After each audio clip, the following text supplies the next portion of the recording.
Hello and welcome to Meet the Fleet, a series of videos introducing you to the locomotives that run on the Bruceton Railway.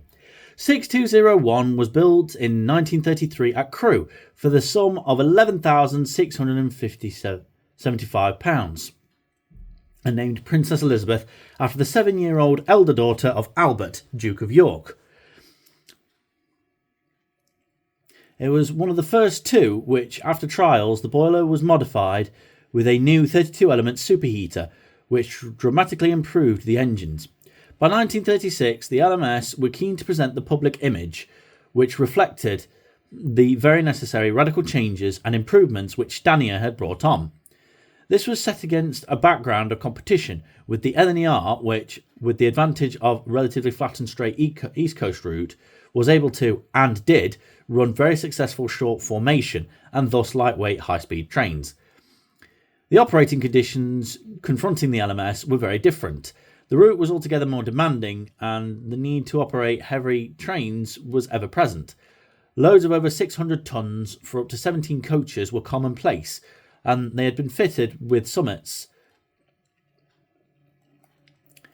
In a direct attempt to steal the limelight from the LNER, the LMS elected to go for an Anglo-Scottish record over the West Coast route, which would rival its competitors' 6-hour Edinburgh expresses.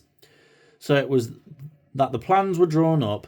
Clearly, success depended on tightly controlled conditions and meticulous planning, and 6201 was selected to make what was, unashamedly, a record-breaking attempt.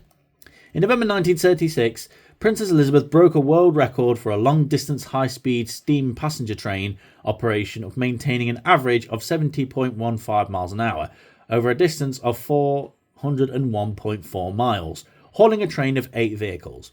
It was part of an 800-mile journey over 2 days from London Euston to Glasgow and back. This record still stands. The significance of the achievement can be gauged for the fact that the footplate staff were taken to Euston to Broadcasting House and interviewed on the BBC. This was a major publicity coup for the LMS, as the previous Anglo-Scottish record for 6 hours had been held by the LNER Flying Scotsman service, which used the East Coast route, more flat and straight, and thus more conducive to fast trains. The Princess Elizabeth's driver, Tom Clark of Crewe, who died in 1954, was rewarded for his achievement with the OBE, as well as having 2 locomotives named after him. The fireman was Charles Fleet. Following nationalisation, 6201 was renumbered 46201 and repainted initially into LNWR style BR Black and then into Brunswick Green. From new, it was repainted in LMS Crimson Lake. 46201 was withdrawn from service in July 2012 for a piston and valve examination at Tyseley Locomotive Works, and was then able to return to service on the main line in November of that year. It was withdrawn for overhaul at the end of December 2012, having completed the longest period of operation in preservation. We hope you enjoyed meeting Princess Elizabeth, and remember she can be seen upon request at any time. Thank you for joining us, and we will see you soon for another episode of Meet the Fleet.